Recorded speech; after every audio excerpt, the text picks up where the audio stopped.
Hey guys, it's Jeff from Pressure Luck, and you know, it's dawned on me. I recently released my rice pilaf recipe, which is basically a pasta-rice combination situation, and it's served in a lot of Mediterranean cuisine. But a lot of comments came through, and people said, this is great, it's awesome, but can we finally get a chicken biryani recipe from you? Now, first off, do you know what a chicken biryani is? If in case you don't, it's a phenomenal Indian dish where it's basically rice, chicken, and a slew of delicious seasonings to go alongside it. It's a one-pot situation, the way I'm gonna cook it for you, and it is actually something that I shouldn't have waited this long to make, because it's not only one of the most delicious things you'll ever have in your life, but it's also one of the easiest and quickest you'll make, thanks to the wonderful world of pressure cooking. Now, if you Google how to make a chicken biryani, you're gonna see it could be a little bit intimidating because it calls for cardamom pods, sticks of this, things like that. It almost feels a little bit too advanced, if you will. My version is gonna give you all the flavor of a biryani, except we're gonna use more accessible ingredients that you could find in your market and that are less expensive. So that's my mission with this one, to give you a biryani that everyone can make from Johnny to Bonnie. So we're gonna expand our minds today, and we're gonna get our chicken biryani on, right in the Instant Pot. Dinner's gonna be on the table in under 30 minutes. Chicken biryani, that means snap. Let's get going. So the first thing I want to do, by the way, I've had some people say to me, how come you don't clean the bottom of your Instant Pot? And the fact is, it is clean. I put it through the dishwasher, and sometimes it just has some residue there. If you want to get rid of that and you want it to shine like the top of the Chrysler building, use a little bit of Barkeeper's Friend and it'll make it good as new. What I want to start with is 4 tablespoons or a half a stick of salted butter. You can also use ghee, which is a clarified butter used in a lot of Indian cooking, and it's actually paleo friendly because the milk solids are boiled off with ghee. However, if you want to keep this dairy free, you can 100% use extra virgin olive oil. Now we're going to come down to the control panel on the Instant Pot and give it some heat, hit that saute button, and make sure we're on the more or the high setting, and melt that butter. And once my butter is melted and bubbling, I now want to add in 1 medium-sized yellow or Spanish onion. And I'll saute my onion in the butter for about 2 to 3 minutes until it becomes a bit translucent. Alright, and after about 3 minutes of sauteing my onion, you'll see it becomes a bit translucent. Now it's time to add the chicken. After all, this is chicken biryani, right? I want to add in 2 pounds of boneless, skinless chicken thighs, breasts, or a combination of the two, but bite-sized pieces. Sliced into bite-sized pieces. Add that to the pot. I also want to add in 6 cloves or 2 tablespoons of crushed or minced garlic, as well as a tablespoon of a crushed or minced ginger. I use this stuff called squeezed ginger from this brand called Spice World. It's great. Looks like applesauce. And I'm going to saute the chicken in the buttery onion and the garlic and ginger for about 2 to 3 minutes, or closer to 3 minutes, until it becomes pinkish white in color. It shouldn't be fully cooked at all at this point. Just like a partially cooked situation. It'll be fully cooked when it pressure cooks. Okay, and you see now after a few minutes, like 3 minutes or so, my chicken is pinkish white in color. Definitely not edible in its current state, but that's all going to change when it pressure cooks. The next step is to add our broth, and you do want to add the broth before the spices here because we're going to be adding a lot of spices, and if we add the spices to the chicken now, it could get caked onto the bottom and we could risk a burn situation. We don't want that to happen. So I'm going to be adding in 3 cups of either chicken or garlic broth. It's your choice. And now come the spices. I'm going to add a tablespoon each of garam masala. That's an Indian spice. You could find it in many, many international markets, especially Indian markets, as well as online. We're also going to add in 1 tablespoon of paprika. I'm using regular, but you can use smoked if you want a smoky little tinge to it. And 1 tablespoon of seasoned salt. Next up, I'm adding in 2 teaspoons of cumin seed. That looks like caraway seed, the stuff you see in rye bread, but it's not the same thing. I'm also adding in 2 teaspoons of coriander, ground coriander. So I want to add in 1.5 teaspoons of turmeric, which is going to add some great color, and it's also a really, really good anti-inflammatory, as well as an optional 1 teaspoon of curry powder. And then we're going to round it off with 1 teaspoon each of ground cumin. We have the seeds in there for some body in the rice, as well as the ground cumin, or cumin, it depends on how you pronounce it. 1 teaspoon of black pepper, and a half a teaspoon of ground cinnamon, and an optional quarter teaspoon, or you could add more if you dare, of cayenne pepper. And we're gonna stir everything up in the pot real good now. If there's any onions on the side, get them inside the pot. The next thing I want to do is I want to add in my rice. I'm adding in 2 cups of basmati rice that I've rinsed in this colander or strainer or fine mesh strainer under cold water in the sink for 90 seconds until all the water that was coming from underneath it went from looking cloudy to clear. Then you know it's ready. And I don't want to stir my rice in. I kind of just want to smooth it out because there's already a lot going on in the pot. So just kind of give it a smoothing situation. Don't stir. That's good. And then we're gonna top it off with 2 bay leaves.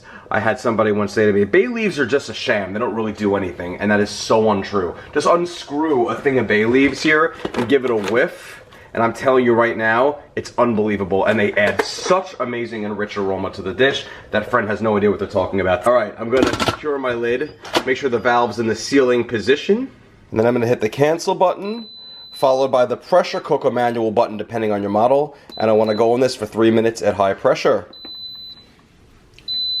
And the pressure cooking cycle is completed. We're going to allow a 10-minute natural release, meaning we're going to wait until this clock here counts up till 10, and then we're going to finish that with a quick release. We do nothing for 10 minutes. So just set a stopwatch, a timer, walk away, come back in 10 minutes. Now that 10 minutes of a natural release have passed, you see it counted up to 10. We're going to finish this off with a quick release. And the pin just dropped, so I'm going to take my little lid here, pull it off, well, twist it off, and there is my chicken biryani looking amazing. It smells amazing. Let's get in here with a spoon and then just give everything a good stir. And okay, my friends, do you see how perfect this is? I know at first you might have thought maybe there's too much broth going in because it's a cup more than the rice, and usually it's an even ratio, 1 to 1. So if I use 2 cups of rice here, you might have thought maybe you should use 2 cups of broth, but no, there's a lot going on, and we want to make sure that we don't get a burn notice. It's the perfect amount. So what I want to do now is remove those bay leaves that are going to have done a great job. If you can't find them, it's okay. They'll turn up somewhere. Look at how beautiful this is. Just look. All right, let's plate it up. And there's my plated chicken biryani looking gorgeous. If I want to, I can optionally top it off with some cilantro because cilantro goes with this dish. If you don't like cilantro, you don't have to add cilantro. It's completely up to you. Look at how I'm just like moving around my cilantro. You can also add some cashews, which are popular, as well as like a white sauce, like a tzatziki, or Richard's famous dill pickle dip. Dill pickle dip works. I'm telling you, it works with a biryani. I know it's unconventional, but it works. All right, and with that, I'm going to try it out. Okay, my friends, and here it is, chicken biryani, which I've added some dill pickle dip to it because I just felt like it. So we had it left over from a party, so here we go. Let's give it a try. This is gonna be so good. If the smell alone, the aroma, isn't going to tip me off, I better try it out myself.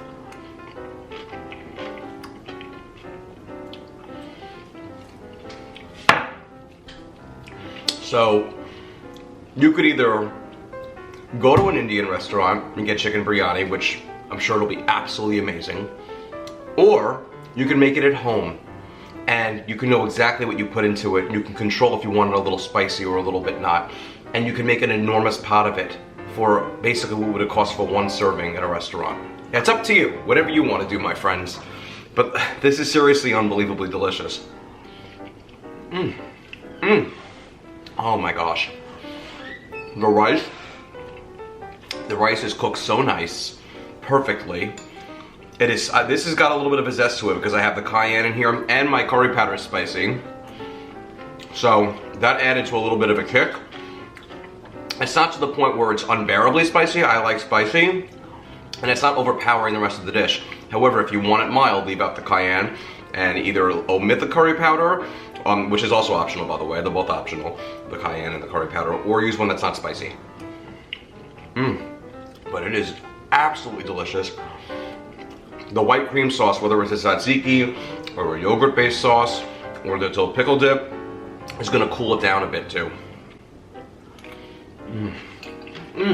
Richard, Try this. And there's the handsome man himself, the man of the hour, Richard. Richard, I'm gonna actually add, you gotta try some of your dill pickle dip in this. Oh, well, this is chicken biryani, which you'd get from an Indian restaurant or it's Indian cuisine. Tell me what and dill pickle dip, which you definitely would not. No. But it works. It does work. It cools it down a little bit. It's a little bit zesty the way we did this one, but you don't have to, like I said, just leave out the cayenne and the curry powder, or use a non-spicy curry powder. That's really good. Yeah? Yeah. Now, Richard was telling me before he was overhearing when I was cooking, and I have coriander in there. What is coriander? Coriander is a seed, and the plant that grows out of it is what we know as cilantro in the U.S. Did you know that? Other places they call it the coriander seed and the coriander. You're like a Wikipedia. And you know what? They don't really taste the same though. So if you don't like cilantro, it doesn't mean you won't like coriander. They're very different in terms of flavor profile. But this dish does have an optional cilantro end to it. I could sprinkle some cilantro on here. Do you want some cilantro on there? Here, lift it up. Come on. Let everyone see the bowl. Want some cilantro? Yeah, there you go. An Italian. Ooh, I'm getting it all over rich. I've got maybe one flake of that cilantro in the bowl. Okay, let's get that up the floor. No, you don't want that, Banjo. Ooh. Maybe he thinks it tastes like soap. Some people think cilantro tastes like soap. Some people. Do you approve? Yes. I'm eating it right out of the pot. Really good. It's a really, really hearty, all-in-one pot chicken and rice dish with that fantastic Indian flair. I love Indian food. I love chicken biryani. I mean, seriously, I'm gonna invite over Johnny, Donnie, Bonnie, Ronnie, Yanni, all of them. They're all coming over to try this biryani. Vani. Is it Vani? Isn't that a singer? Isn't there a Vani? Fulani. Fulani? I don't know. I think there's somebody named that. Am I missing any? Alani. Alani. Okay, Alani. If you enjoy recipes that are super quick, easy, and delicious, and I'm gonna make you feel like a 5-star gourmet chef with having no experience whatsoever, well, welcome to my world. Join the Rainbow Collection, and I've written 4 cookbooks for the Instant Pot, 4, all recipes just like this one. This simple, 1 pot, no fuss, all the thrills with none of the frills. Any of these are gonna be great for you, and they all have different subjects. Just check them out on Amazon. The orange one's the original, the best-selling cookbook of 2020 by a debut cookbook author, not just Instant Pot, everything cooking related. Then you have the blue, the lighter book, the yellow, the comfort food book, the green is the shortcut book. Shortcut! Check me out at facebook.com/PressureLuckCooking. Give that page a good old-fashioned thumbs up like. Make sure that you follow it and see first as well, because sometimes they like to hide me from your feeds. And at Pressure Luck Cooking on the socials, I'm going to start TikToking under Jeffrey Eisner, perhaps. Check me out there. Getting good exercise by doing this the entire time. I gesticulate a lot. Thank you so much for watching, my friends. And I'm going to leave you with this. The next time you want to taste a symphony that sounds like Mozart or Yanni, well, strut on over to the Instant Pot and make some chicken biryani. I hear music. Seriously, it rocks. Enjoy.